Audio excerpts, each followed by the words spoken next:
본문을 말씀드리고 함께 읽어보도록 할 텐데, 오늘 설교 본문은 창세기 2장 16절부터 17절이 되겠습니다. 창세기 2장 16절에서 17절까지를 다 같이 한 목소리로 함께 읽어보도록 하겠습니다.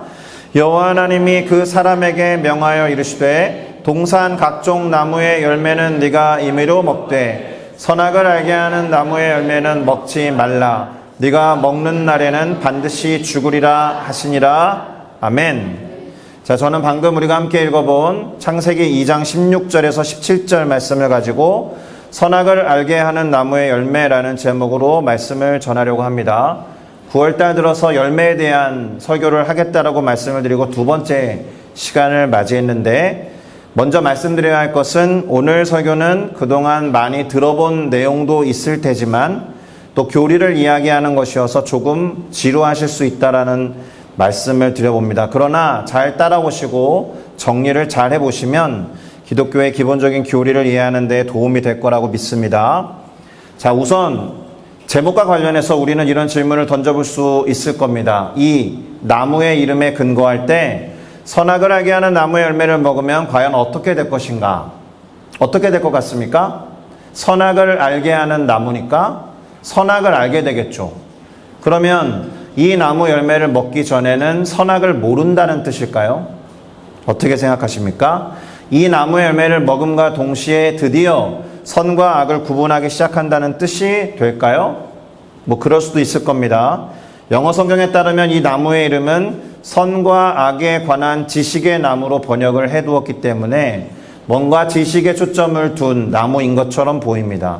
무엇인가를 분별하고 어떤 원리를 알아차리는 지혜와 지식과 관련된 나무로 보입니다.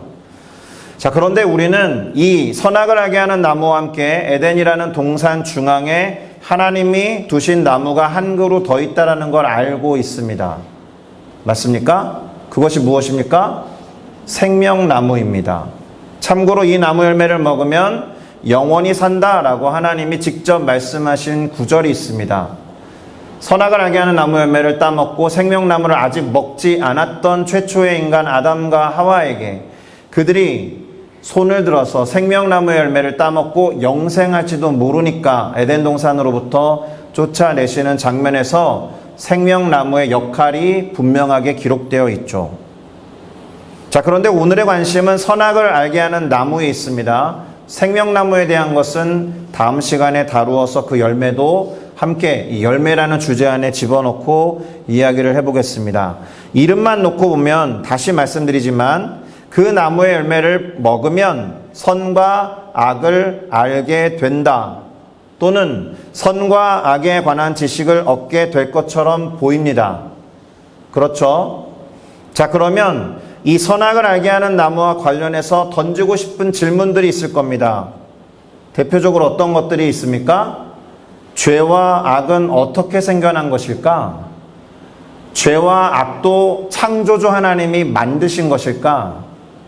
선악을 알게 하는 나무는 도대체 왜 만들어 놓으셨을까? 애초에 만들지 않았다라면 인간은 그것을 따먹지도 않았을 텐데, 뭐 이런 생각과 함께 질문들을 꽤나 많이 던져보셨죠? 성경을 진지하게 바라보고 읽어가고 공부하는 모든 분들이 던지는 공통 질문들 중에 빈도가 상당히 높은 질문들입니다. 자, 그러면 이러한 질문들에 대해서 몇 가지 이야기를 잠시 해볼게요. 일단 죄와 악에 관해서 이런 말씀을 먼저 드려봅니다. 악은 원래 존재하지 않았다는 거예요. 왜냐하면 하나님이 당신이 창조하신 온 세상을 보시면서 좋아하시고 보기에 좋았다라고 말씀하셨기 때문에 그렇습니다. 악이라든가 보기에 안 좋은 것이 있었으면 그런 표현이 나와 있지 않겠죠. 근데 물론 어떤 신학자들은 궁창을 만든 날, 두 번째 날에 하늘을 만드셨는데 그 하늘을 만들어 놓았을 때는 하나님이 그 말씀을 안 하셨어요. 왜 그랬을까 이렇게 생각을 하면서 추론하기를, 언젠가 공중 곧 하늘이 원수 마귀 사탄에 의해서 불법적으로 점령을 당한다라는 것을 아시고 하나님이 그런 말씀을 안 하신 건 아닐까라고 추측합니다. 그런데 그러기에는 하나님에 비할 때 원수 마귀 사탄을 너무 과대평가한 거죠. 감히 하나님과 라이벌로 원수 마귀 사탄을 생각하는 것도 잘못된 겁니다. 반대로 우리 하나님을 너무 지나치게 과소평가한 거 아닙니까? 겨우 그것 때문에 당신이 만들어 놓은 것에 대해서 보기에 좋았다라는 말씀을 안 하셨다라고 생각하면 그것도 너무 하나님을 과소평가한 거예요. 단지 하나님은 그 타이밍에 그런 말씀을 안 하셨을 뿐 보편적인 하나님의 태도는 창조 세계를 바라보시면서 보기에 참 좋았다 이렇게 말씀하시면서 만족해 하셨다라는 겁니다. 여기에 선하지 않은 것이나 악한 것이 들어설 여지가 없었다라는 것이고 우리가 알고 있는 선하신 하나님이라면 악이라는 것을 만들어 놓았을 리가 없죠. 자, 그런데 이런 생각을 좀 해봐야 할 것 같습니다. 좋은 것이라는 것은 하나님에게 그러했다라는 거예요. 조금 더 정확하게 말하면 좋은 것에 관한 명확한 개념은 오직 하나님에게만 있었다라는 겁니다. 하나님이 보시기에 좋았다라고 했기 때문에 그래요. 자, 그런데 하나님이 좋지 않게 보신 게 하나 나옵니다. 창조 그 단락에서 사람이 혼자 사는 것이 좋지 아니하다 이와 같은 말씀을 하시고는 아담에게 아내를 만들어 주십니다. 자, 그렇다라고 해도 하나님 입장에서 좋은 것 또는 하나님의 시선에서 좋아 보이지 않는 것이 존재했을 뿐 하나님 이외의 다른 인물들의 관점, 다른 존재들의 관점에서는 특별히 우리 인간이 개별적으로 좋고 안 좋다라는 것을 알 수는 없었다라는 겁니다. 그러면 인간이 되게 모자라 보이죠? 야, 선과 악도 구별 못하는 멍청한 존재처럼 느껴지죠?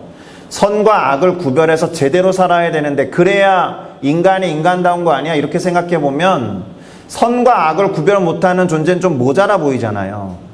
안 그렇습니까? 저는 그렇게 생각되는데요.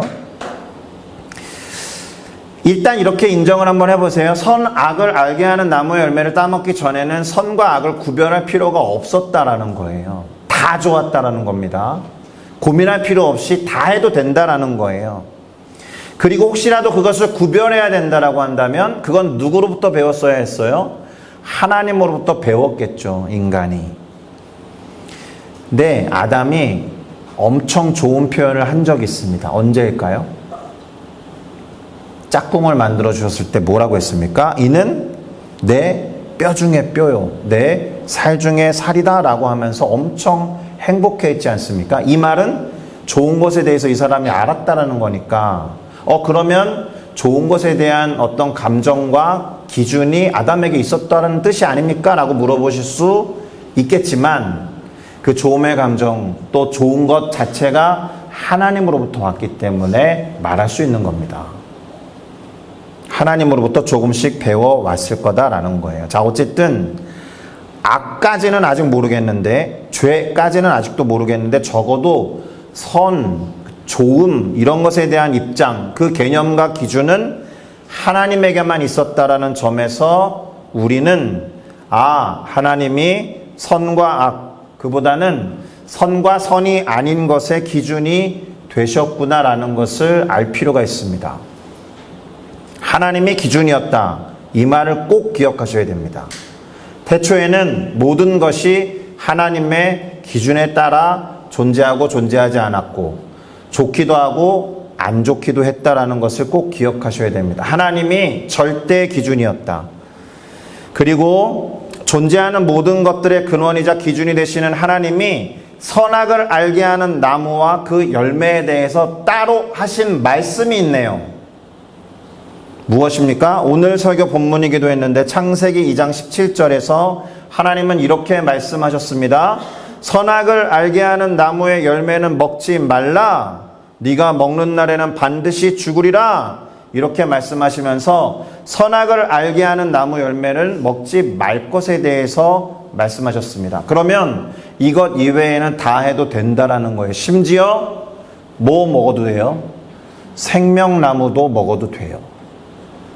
생명나무를 먹고 영원히 살 수 있어요, 인간은. 이 말은 태초의 인간은 태어날 때부터 영생할 수 있는 존재는 아니었지만 하나님께서 생명나무를 우리 가운데 주심으로 인해서 영원한 생명을 누릴 수 있는 가능성 있는 존재로 만드셨다라는 뜻이 됩니다. 자, 그러면 다시 질문을 동일하게 던져봅니다. 질문이 어려울 수 있는데요. 잘 보세요. 선악을 알게 하는 나무로만 그저 존재했다라면, 이 나무가, 그러니까 하나님이 그것에 대해서 어떠한 말씀도 하지 않고 그냥 선악을 알게 하는 나무로 그냥 존재했다라면 그것을 바라보는 인간은 어떤 생각을 했을까요? 아, 저걸 먹으면 선악을 알게 되는 거겠구나. 선악이라는 개념이 뭔지는 모르겠지만 뭔가를 깨닫게 되겠구나. 이런 생각을 속으로 했을 겁니다.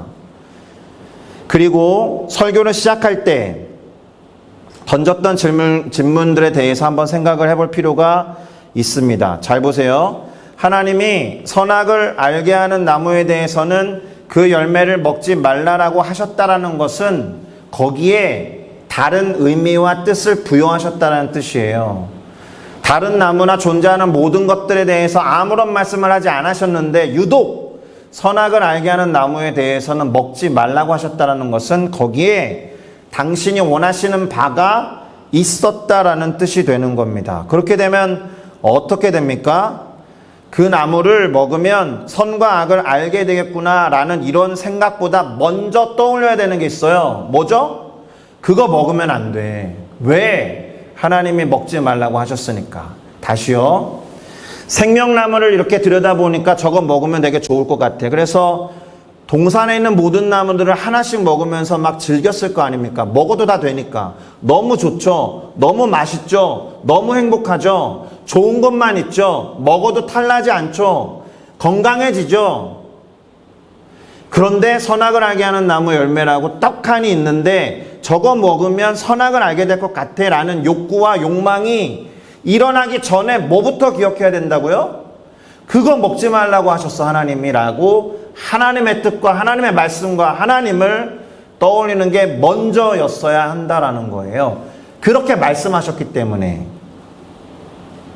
그러면 사람 마음이 참 희한해서 하지 말라고 하는 건 더 시선이 갈 테고 다른 거 다 먹어도 되는데 심지어 동산 중앙에 떡하니 있으니까 얼마나 먹고 싶겠습니까? 얼마나 호기심이 많이 가겠습니까? 제가 지금 반대로 말한 거예요. 동산 중앙에 있는데 유일하게 하나님이 먹지 말라고 한 나무. 그러면 둘 중에 하나예요. 왜 먹지 말라고 하셨을까? 왜 먹지 말라고 하셨을까? 저거 먹으면 어떻게 될까? 하나님 말씀에는 죽는다라고 됐는데. 제가 이렇게 말씀드려서 그런데 어쩔 수 없이 하나님이 하신 말씀 때문에 사람들은 이 나무에 주목하게 됐다라는 겁니다. 집중하게 됐다는 겁니다. 하나님 쪽으로 조금 마음을 쏟으면 그 나무를 볼 때마다 하나님의 말씀이 생각났어야 돼요. 하나님이 떠올랐어야 돼요. 왜요? 유독 그것에 대해서만 그렇게 말씀하셨으니까. 어쩌면 선악을 알게 하는 나무의 존재는 하나님을 생각하라고 박아놓으신 나무일 수 있습니다.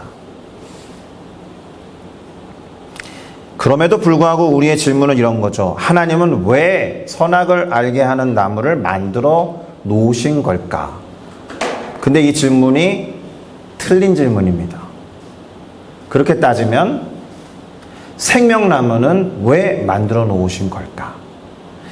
동산에 존재하는 이 나무, 저 나무, 그 나무는 왜 만들어 놓으신 걸까라고 던져야죠. 왜 유독 선악을 알게 하는 나무는 왜 만들어 놓으셨지라고 질문을 던져야 됩니까? 이 질문이 틀렸어요. 바른 질문은 뭐겠어요? 하나님은 왜 다른 모든 나무들 중에서 선악을 알게 하는 나무는 먹지 말라고 하셨을까가 바른 질문이죠. 맞습니까? 이 질문에 답하기 위해서 하나님이 이렇게 명하셨을 때 하신 말씀에 초점을 두어 보는 수밖에 없습니다. 다시 한번 창세기 2장 17절을 볼까요? 선악을 알게 하는 나무 열매는 먹지 말라. 네가 먹는 날에는 반드시 죽으리라. 이 문장은 정확히 두 문장으로 구별됩니다. 첫 번째 줄은 금지 명령입니다. 선악을 알게 하는 나무의 열매를 먹지 말아라. 두 번째 문장은 처벌 규정입니다. 먹는 날에는 반드시 죽으리라. 그러니까 금지명령과 처벌 규정으로 구분된다라는 점에서 사실 하나님이 선악을 알게 하는 나무와 또 그 열매에 관해서 하신 말씀은 조금 어렵지만 법문장의 형식을 제대로 갖춘 법조문의 형태를 갖고 있습니다. 선악을 알게 하는 나무는 법이었다라는 거예요. 그걸 볼 때마다 하나님이 하지 말라고 하는 명령을 생각해야 됐고 그것을 어기면 죽을 수 있어라는 처벌을 떠올려야 했다라는 점에서 선악을 알게 하는 나무와 그 열매를 볼 때마다 법을 생각했어야 돼요. 하나님의 말씀을. 그러니까 선악을 알게 하는 나무의 문제가 아니고요. 이 나무와 그 열매에 대해서 하나님이 이와 같은 말씀을 하셨다라는 게 중요한 것이지 왜 선악을 알게 하는 나무 열매를 만드셨지와 같은 질문을 할 필요가 없어요. 자, 그러면 질문이 어떻게 바뀔까요? 왜 법을 세워 놓으셨지가 되겠죠. 그러면 상식적으로 떠오르는 생각이 있지 않습니까? 이 세상에 왜 법이 존재합니까? 일단은 권위를 세우는 거죠. 법을 만드신 분과 그 법을 따라야 하는 존재 사이의 차별. 이 말은 창조주 하나님과 피조물 사이의 최소한의 차이입니다. 다 해도 되는데 한 가지를 하지 않아야 되는 이유가 창조주 하나님의 명령이 있다는 것은 창조주 하나님의 권위 때문에 그렇죠. 만약에 이것마저 없다면 창조주와 피조물의 차이가 없는 거예요. 두 번째, 질서 때문에 그렇습니다. 질서 유지를 위해서 법이 필요하지 않습니까? 사실은 법은 하지 말아야 될 것을 규정하고 있지만 그것 제외하고 다 해도 된다라는 점에서 자유를 규정하고 있는 것도 법입니다. 맞습니까? 그래서 모든 법들은 금지법이에요. 하지 말아야 될 것을 규정해 놨어요. 모든 법들은. 그것 이외에는 다 해도 된다라는 거예요. 맞죠? 근데 해야 되는 것을 규정해 놓으면 법이 엄청 길어집니다. 제가 여러 차례 말씀드렸죠? 물론 십계명에는 내 부모를 공경해라 라고 되어 있지만 공경의 끝이 언젠지, 공경의 정도가 언젠지, 얼마나 어떻게 섬겨야 되는지, 언제까지 섬겨야 되는지, 돌아가신 다음에도 해야 되는지, 언제부터 섬기기를 시작해야 되는지 이런 걸 규정할 수 없기 때문에 법이라는 것은 반드시 금지문으로 되어 있습니다. 그것 이외에는 다 해도 된다라는 자유를 선언하기 위해서. 맞습니까? 그런데 에덴 동산 중앙에 선악을 알게 하는 나무가 떡하니 서 있었다는 거니까 어떤 역할을 했다라는 거예요? 하나님이 인간에게 허락하신 자유의지, 자유로운 선택을 때때로 테스트해봐야 된다는 의미를 갖고 있습니다. 그러니까 이때부터 인간들은 나무를 보면서 무슨 생각을 했어야 해요? 테스트라고 했으니까 뭐와 뭐 사이의 선택이겠습니까? 아, 하나님과 그분의 말씀을 떠올리면서 순종할 것인가? 아니면 나무를 먹으면 선과 악에 관한 지식을 얻을 수 있으니 한번 따먹어 볼까? 이런 고민과 생각에 빠지게 되었을 겁니다. 그리고 우리는 이 나무와 관련해서 딱 보이는 그 나무의 열매와 함께 보이지 않는 열매가 있다는 점도 같이 고려하셔야 돼요. 무슨 말일까요? 하나님의 명령을 따랐을 때의 열매, 이거는 사실 안 보입니다. 맞죠? 선악을 알게 하는 나무 열매는 딱 피지컬하게 보이겠지만 그것을 지켜가면서 하나님의 명령을 따랐을 때 어떤 유익이 오는지는 당시로서는 몰랐어요. 맞죠? 그런데 눈에 보이는 열매를 따먹으면 어떻게 될 것 같아요? 선악을 알게 된대. 지식이 증가한대. 옳고 그름에 대한 나름의 기준이 생긴대. 이렇게 됐겠죠? 그럼 뭐가 더 끌리세요, 여러분? 뭐가 더 끌리십니까? 지혜롭게 될 것 같은데? 뭐가 더 자극적이세요? 뭐가 더 말초적입니까? 우리는 이런 고민을 태초의 아담과 하와뿐만이 아니라 지금도 합니다. 무슨 말이에요? 법과 윤리를 지켰을 때의 뿌듯함을 추구할 것인가? 아니면 그것을 어기면서까지 욕구를 충족했을 때의 쾌락을 추구할 것인가? 맞습니까? 보통은 뭐가 이겨요? 여러분들 안에서. 쾌락이 이기지 않습니까? 이럴 거예요. 아, 이거 하고 싶은데? 그냥 할 겁니다, 보통은.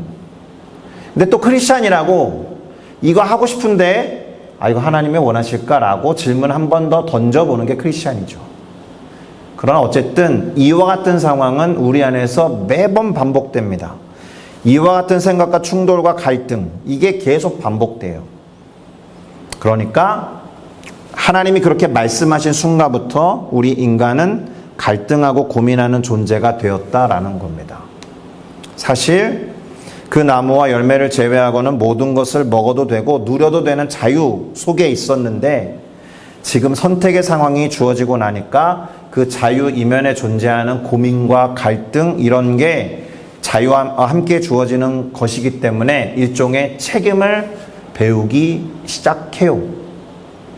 맞습니까? 옳음을 선택할 것인가 아니면 좋음을 선택할 것인가, 이 두 개 구분하셔야 됩니다. 시시비비를 따질 것인가 호불호에 따라서 갈 것인가.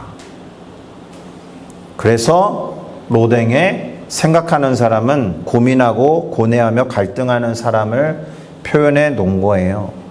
자, 실제로 아담과 하와는 옳고 그름이라는 척도 하나랑 좋고 싫고의 척도를 놓고 고민한 것을 알 수 있습니다. 어떻게 고민했느냐? 네가 먹는 날에는 반드시 죽을 거라고 하셨던 하나님의 말씀에 따르는 것이 옳은 일인데, 야, 그 나무를 보니까 먹음직도 하고 보암직도 하고 지혜롭게 할 만큼 탐스럽기도 하네. 좋은 쪽을 선택하고 싶은 거죠. 끌리는 쪽을. 시시비비와 호불호 사이에서 고민하는 겁니다. 다시 말해서 일반화시켜보면 옳고 그름의 문제와 좋고 싫음의 문제가 늘 충돌해요, 우리 안에서. 태초에 선악을 알게 하는 나무 열매와 관련해서 하나님이 하신 말씀은 그런 우리들의 모습을 보여주는 리트머스 종이 같은 거예요. 테스트 같은 거. 자, 그러면 최초의 인간 아담과 하와가 선악을 알게 하는 나무 열매를 따먹었잖아요. 어떻게 됐는지 볼까요? 하나님의 말씀과 명령을 어기면서까지, 와, 보기에 좋은데 먹음직스러운데 라는 욕구와 욕망을 충족하려고 했던 그들의 모습이 어떻게 변했을까요? 그들의 눈이 밝아져서 자기들이 벗은 줄을 알고 무화과 나무 잎을 엮어서 치마로 삼았다는 겁니다. 눈이 밝아져서 벗은 것을 알고 그전엔 몰랐는데 알고 널리지죠. 지식을 얻은 거예요. 그런데 거기서 끝이 아니죠. 어떤 판단이 생겼습니다. 어떤 판단입니까? 벗은 건 나쁜 거야. 벗은 건 부끄러운 거야. 벗은 건 옳지 않은 거야. 그래서 감추기 시작했습니다. 원래 어땠는데요? 거기 적어놨죠? 선악을 알게 하는 나무 열매를 따먹기 전에 아담과 그의 아내 두 사람이 벌거벗었으나 부끄러워하지 아니하였다. 여러분, 당연해 보이지 않습니까? 오늘날 아무것도 걸치지 않고 거리를 활보하면 다 어떻게 보겠습니까? 미쳤다라고 하겠죠. 옳지 않다라고 하고 법으로 처벌도 합니다.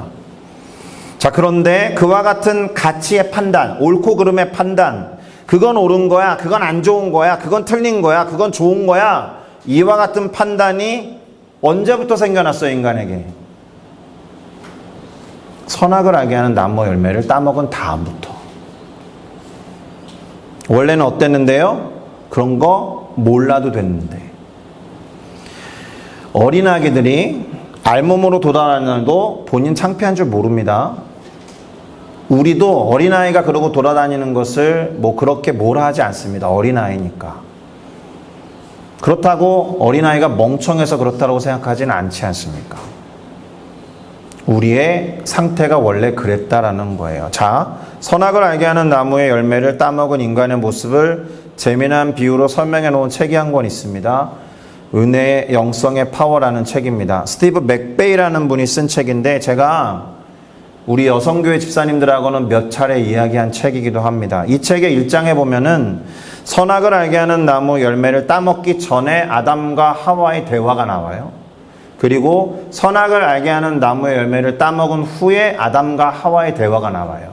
두 개를 비교하면 어떤 차이가 있는지가 확 와닿습니다. 아담을 깨워요, 하와가.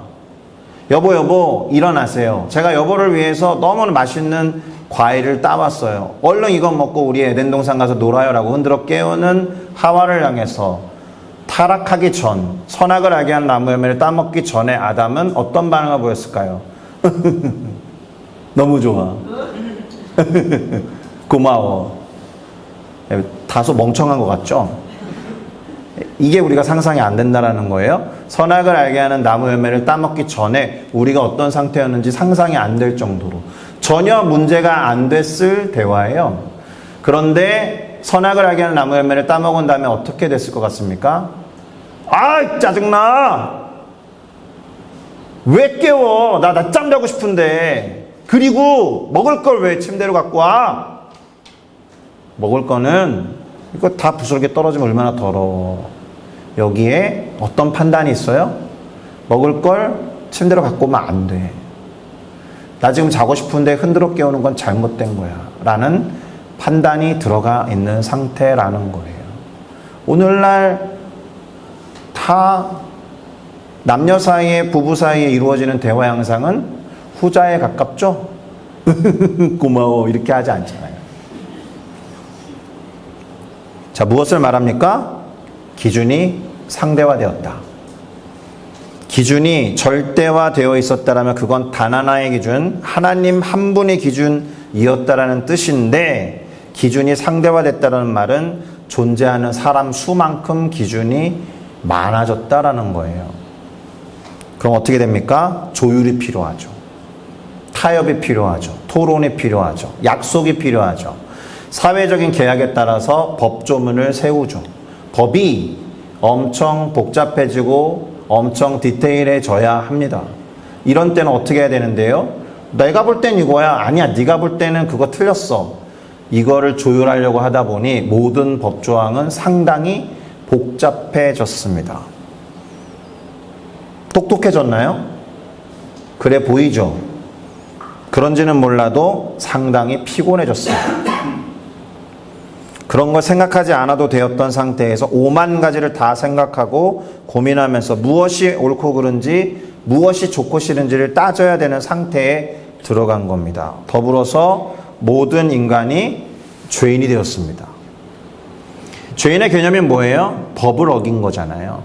근데 선악을 알게 하는 나무 열매를 따먹지 말아라 라는 법조항과 그것을 어겼기 때문에 받는 처벌, 그것이 존재하는 인간, 그러니 인간이 죄인이 된 거죠.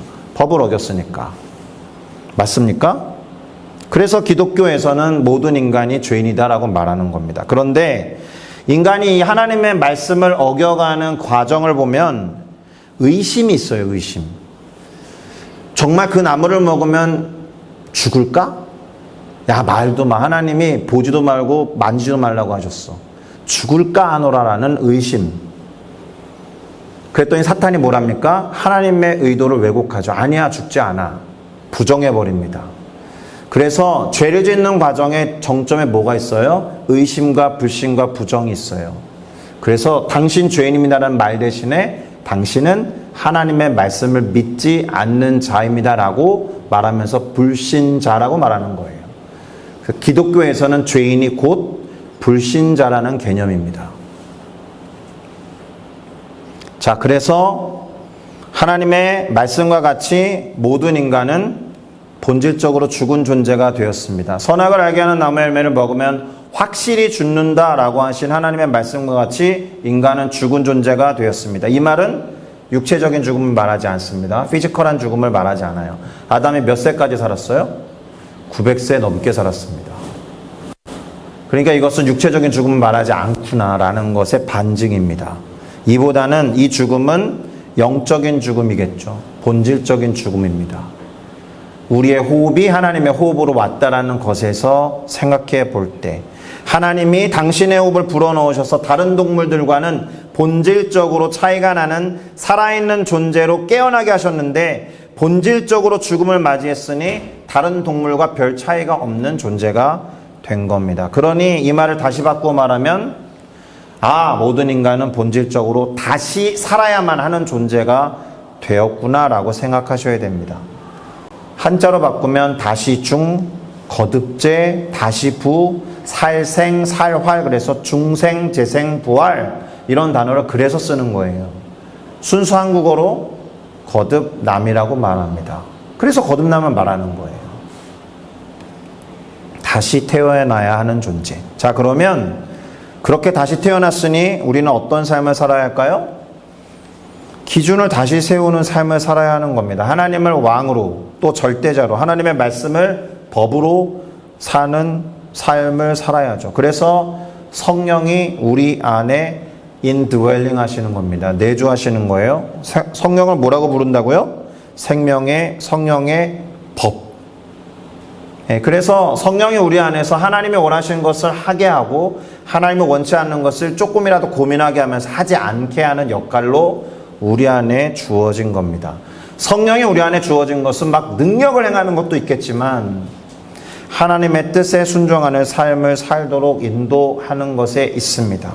그래서 성령으로 거듭나야 한다라고 예수님이 말씀하신 거죠. 우리 안에 이미 성령이 와 계신 줄로 믿습니다.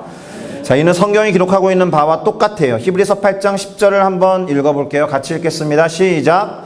또 주께서 이르시되 그날 후에 내가 이스라엘 집과 맺을 언약은 이것이니 내 법을 그들의 생각에 두고 그들의 마음에 이것을 기록하리라. 나는 그들에게 하나님이 되고 그들은 내게 백성이 되리라 라고 말씀하셨죠. 노란 글씨가 중요해요. 하나님의 법을 우리들의 생각에 두고 우리들의 마음에 기록할 거야. 성령을 의미한 겁니다. 안 그러면 방법이 없어요. 돌판을 열심히 새겨가지고 줬더니 우상 숭배했어요. 거기에 613가지의 조항들을 정해가지고 법을 체계화해서 주어졌는데 다 어겼어요. 그런데 히브리서는 신약 성경이잖아요. 이 말씀이 구약 성경에 기록되어 있습니다. 예레미야 31장 33절도 똑같습니다. 비교하면서 읽어볼까요? 시작. 그러나 그날 후에 내가 이스라엘 집과 맺을 언약은 이러하니 곧 내가 나의 법을 그들의 속에 두며 그들의 마음에 기록하여 나는 그들의 하나님이 되고 그들은 내 백성이 될 것이라 여호와의 말씀이니라. 아멘. 같죠? 히브리서 말씀과 예레미야 말씀이 같아요. 중요하다는 뜻입니다. 이제 우리 안에 내주하시는 생명의 성령의 법이 예레미야 선지자가 예언한 바와 같이 법으로서 우리 마음속에 기록되었고 머무시면서 하나님의 백성으로 살아가도록 인도하신다는 거예요. 이것이 성령으로 충만해야 되는 가장 중요한 이유입니다. 할렐루야. 그러니 우리 안에 내주하시는 생명의 성령의 법이신 성령의 인도하심을 따라 기준을 지키는 삶을 살아야 하는 거예요. 우리 안에 법으로 주어진 성령의 인도하심을 받아서 순종하며 살아가다 보면 영원히 죽지 아니하면 물론이요 영원히 죽지 아니하는 그 영혼을 하나님과 함께 보내는 그야말로 낙원의 삶을 다시 살게 된다는 겁니다. 낙원을 다시 살게 된다는 것 한자로 바꾸면 복낙원입니다. 낙원을 회복한다는 뜻입니다. 낙원으로 돌아간다는 뜻이에요. 왜냐하면 우리는 실낙원의 상태에 있으니까. 낙원을 잃어버린 상태에 있으니까. 그 단어가 existence라는 단어에 그대로 들어있어요. ex, 밖으로, stance, 서있다. 어디로부터? 낙원으로부터. 우린 그런 존재입니다. 밖에 서 있는 존재가 우리라는 것이니까 이제 낙원 안으로 복낙원 하셔야죠. 참고로 에덴 동산에서 에덴의 뜻은 기쁨이라는 뜻입니다. 그러니까 기쁨의 동산을 한자로 바꾸면 뭐예요? 낙원이죠. 그렇게 구성된 거예요. 자, 그럼 낙원을 회복한 삶이 어떤 모습일까요? 이사야 선지자가 그의 책 이사야 11장 1절에서 10절에 다음과 같은 글로 실어 놓았습니다. 제가 읽어드리겠습니다. 이새의 줄기에서 한 싹이 나며 그 뿌리에서 한 가지가 나서 결실할 것인데 그의 위에는 여호와의 영, 곧 지혜와 총명의 영, 모략과 재능의 영, 지식과 여호와를 경외하는 영이 강림하시리니 그가 여호와를 경외함으로 즐거움을 삼을 것이며 그의 눈에 보이는 대로 심판하지 아니하며 그의 귀에 들리는 대로 심판하지 아니하며 공의로 가난한 자를 심판하며 정직으로 세상의 겸손한 자를 판단할 것이며 그의 입에 막대기로 세상을 치며 그의 입술의 기운으로 악인을 죽일 것이며 공의로 그의 허리띠를 삼으며 성실로 그의 몸의 띠를 삼으리라. 여기까지 어렵죠? 이새의 줄기에서 난 싹은 예수님을 말합니다. 이새의 줄기는 다윗의 계보고 다윗의 계보를 통해 예수님이 태어나니까 그 다음이 중요해요. 그때 이리가 어린 양과 함께 살며 표범이 어린 염소와 함께 눕고 송아지와 어린 사자와 살찐 짐승이 함께 있어 어린아이에게 끌려다니고 암소와 곰이 함께 먹으며 그것들의 새끼가 함께 엎드리며 사자가 감히 소처럼 풀을 먹을 것이며 젖 먹는 아이가 독사의 구멍에 장난을 쳐도 문제가 안 돼요. 젖된 어린아이가 독사의 굴에 손을 넣을 것이라. 내 거룩한 산 모든 곳에서 해됨도 없고 상함도 없을 것이니 이는 물이 바다를 덮은 같이 여호와를 아는 지식이 세상에 충만할 것임이니라. 한 번 더 강조하는데요. 그날에 이새의 뿌리에서 난 한 싹 곧 예수 그리스도로 인하여 그분이 만민의 기치로 설 것이며 열방이 그에게로 돌아와 그가 거한 곳이 영화로우리라. 회복된 낙원의 모습을 태초에 하나님이 모든 푸른 풀을 모든 사람과 짐승들에게 주신 것과 같은 모습으로 회복될 것을 이사야 선지자에 의해서 예언하신 겁니다. 에덴 동산의 모습과 같다라고 할 수 있습니다. 한마디로 다시 하나님의 말씀으로 통치를 받는 삶, 하나님 나라의 삶을 살게 된다는 것이니까 하나님의 말씀에 순종하여 선악을 알게 하는 나무의 열매를 따먹지 않았다라면 우리가 그렇게 살았을 법한 모습, 그것이 하나님 나라라는 열매입니다. 선악을 알게 돼가지고 지식이 충만한 것도 좋아 보이기는 하는데요. 그런 거 신경 안 쓰고 하나님의 통치를 받아서 뭘 해도 문제가 되지 않는 상태로의 회복, 어떻게 행동을 해도 하나님의 통치에서 벗어나지 않는 삶, 하나님 나라의 삶을 살게 되는 것이 아까 말씀드렸듯이 선악을 알게 하는 나무의 열매가 참 좋아 보이지만 그 열매를 따먹지 않았을 때 우리에게 주어지는 궁극적인 열매는 하나님 나라였다라는 겁니다. 오늘 설교가 참 길었습니다. 그리고 교리 설교에 가까워서 지루했다라고 말씀드렸습니다. 그러나 상당히 중요한 내용을 다루었습니다. 선악을 알게 하는 나무의 열매라는 제목으로 오늘은 설교를 했어야 했어요. 하나님의 명령에 순종해서 우리가 얻어야 하는 열매가 무엇인지 그것을 정확하게 알고 말씀하신 하나님의 뜻에 따라서 하나님이 베풀어 주신 하나님의 나라를 다시 누리며 살아가는 우리 모두가 되어야 할 줄로 믿습니다. 그게 열심히 고민하세요. 하나님이 원하시는 일을 행할 것인가? 내가 하고 싶은 일을 행하면 하나님이 기뻐하지 않으실 것 같은데 라고 생각이 들어도 쾌락에 쫓아서 갈 것인가? 태초에 아담과 하와가 고민하고 갈등했던 것과 똑같은 상황에 우리는 언제나 놓일 겁니다. 우리 안에 성령이 계셔야 되는 이유가 그것입니다. 성령의 인도하심을 받아서 하나님이 원하시는 것을 선택하는 저와 여러분들 되시기를 예수 그리스도의 이름으로 축복합니다. 기도하시겠습니다.